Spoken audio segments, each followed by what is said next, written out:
When people talk about the talented Mr. Ripley, they often focus on the cleverness of Tom Ripley's lies, or the shock of the murders, or the unusual way the book refuses a moral, tidy ending. Those are all legitimate readings, but they are incomplete unless we also hold in mind what the novel shows most insistently. How social life, the networks, tastes, and small practices that make belonging feel effortless for some people and impossible for others, frames and ultimately produces Ripley's choices. In short, this is a book about class performance, and the plot is the mechanism by which Highsmith makes that performance visible, revealing how social class shapes morality and opportunity. The story opens with Ripley as a marginal figure in New York, not obviously criminal or dangerous, but small, socially awkward, economically insecure, and painfully aware of the ease with which others move through the world. He survives by petty cleverness, small lies, minor forgeries, and an opportunistic readiness to make himself useful. That readiness is the trait that brings Mr. Herbert Greenleaf into his orbit. Herbert Greenleaf, worried about his son Dickie's extended absences in Italy and eager to bring him home, sees in Tom a convenient emissary, a traveling companion who can get news and perhaps persuade Dickie to return. The hire is prosaic. Greenleaf pays Tom's expenses and promises a reward. It is an accidental encounter, a social misrecognition that opens the gate for Ripley, illustrating how social mobility is often a matter of chance within rigid class structures. Once in Italy, Ripley begins by performing the small courtesies of a guest. He is attentive, deferential, and outwardly grateful. Those surface behaviors quickly allow him to attach himself to Dickie, who is everything Tom is not. Light, effortless, socially fluent, unconcerned with the contingencies of approval. Dickie is a young man for whom privilege provides the weather of existence.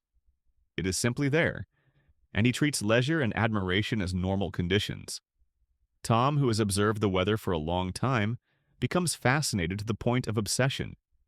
He watches Dickie and inhabits the role of the admiring companion, demonstrating how social performance is a strategic act aimed at shaping perception and gaining acceptance.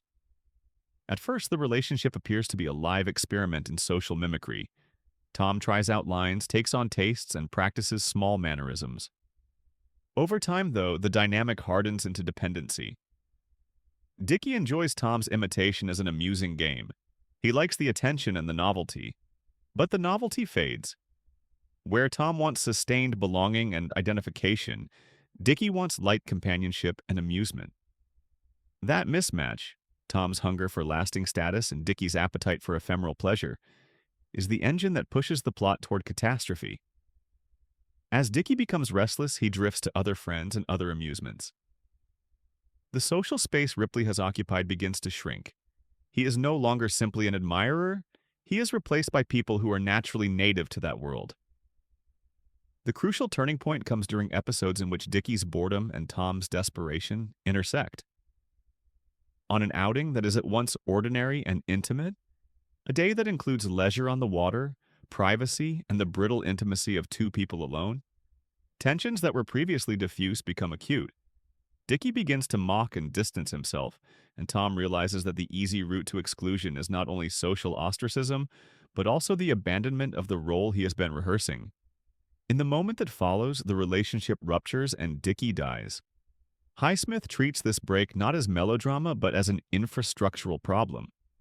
The obstacle to Tom's entry has been removed, and what follows is a sequence of practical measures performed with ironical composure. Tom does not respond with an overwrought confession. He responds with logistics. Forgery, the falsification of letters, the incubation of new facts to cover old ones. These are the skills he deploys. He practices Dickie's handwriting, learns his rhythms of speech, studies his financial arrangements, and begins, almost bureaucratically, to move into the life that was previously only peripheral to him. Marge Sherwood enters the story as the moral counterweight and the person whose fidelity to social truth makes her especially dangerous to Ripley's plan. She is not merely a love interest, she is an index of credibility because her loyalty to Dickie makes her more attentive than others. Her suspicion grows slowly. Casual inconsistencies, small details that fail to add up, things the public actor cannot fully explain away, Marge demands an explanation because she is emotionally invested in Dickie, and she has the moral standing to ask for it. But Ripley has prepared himself. He learns when to be sincere and straightforward, when to mimic grief, and when to divert attention. He will manufacture plausible sorrow, hand Mr. Greenleaf believable letters, and create the exact kinds of minor errors that lead others away from deeper investigation. This is not mere cunning, it is the technique of a performer under pressure. Herbert Greenleaf himself is worth following as a character because he shows how institutional trust can be leveraged. A father desiring to believe is in many ways a predictable social censor. He wants to accept the explanation that preserves the appearance of the world he recognizes. Tom learns to play on that desire, becoming the kind of boy a father can rely on in a crisis. He writes letters and speaks in tones that suggest remorse and devotion. Of course, he is acting, but his action conforms to the social expectation so neatly that there is little immediate reason to doubt it. The wealthy social order is not colorblind, but it is habit blind. It privileges the proper performance over the difficult work of verification. In that institutional complacency, Ripley finds cover. As the narrative proceeds, Tom's character changes in both subtle and extreme ways. Initially, he is a great mimetic novice, eager, watchful, hungry for belonging, but mimicry becomes a habit and a system. The novel shows him moving from imitation into a more chilling professional competence. He calibrates his demeanor to a degree that suggests deliberate abdication of the interior life in favor of strategic exteriority. He learns when to seem sad and when to seem distracted. He rehearses the correct anecdotes in advance. He develops a knack for appearing vulnerable at just the right moment so that others will project trust onto him. In other words, he learns to manage other people's interpretations rather than allow his own interiority to guide him. That management is precisely the reason he survives suspicion.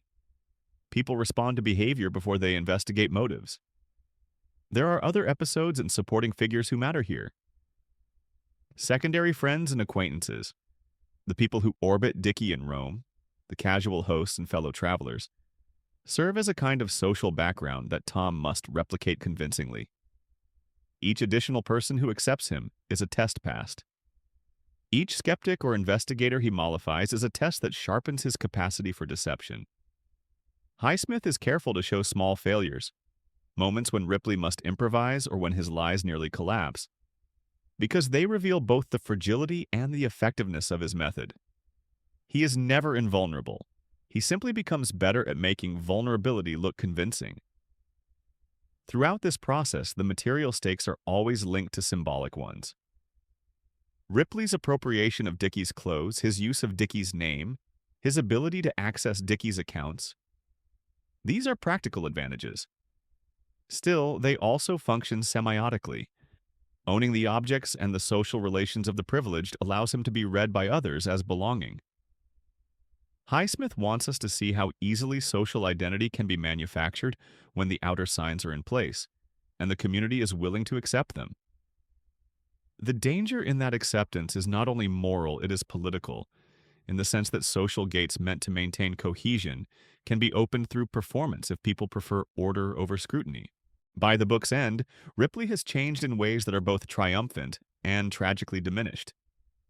He has succeeded in gaining the external markers of status: travel, accommodation, access to leisure, and even, at moments, the admiration and belief of the powerful.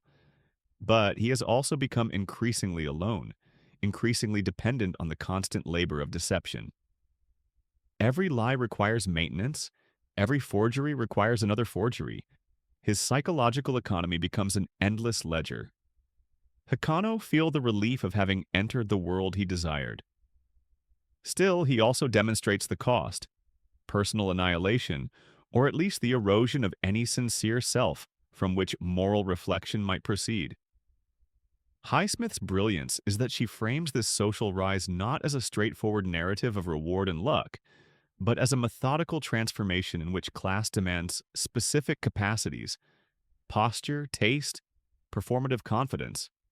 And those capacities, once acquired through deception, allow for a kind of assimilation that a purely economic model of mobility would not predict.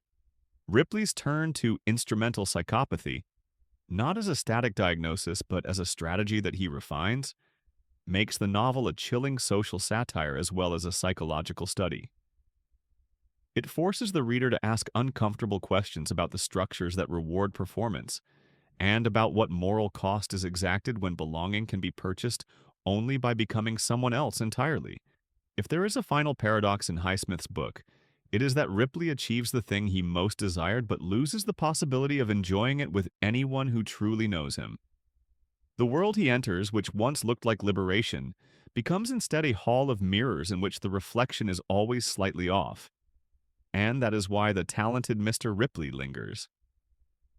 It is a story about how social systems can produce monsters, not only by exclusion but by the very logic of inclusion they demand. Thanks so much for watching this deep dive into the talented Mr. Ripley. I really appreciate you sticking with me through the twists, the psychology, and all the class commentary. If you enjoyed this video, make sure to subscribe so you don't miss future analyses. I'd also love to hear from you. Comment below with books, characters, or themes you'd like me to cover next. Your suggestions really shape the channel, and I can't wait to explore more stories with you.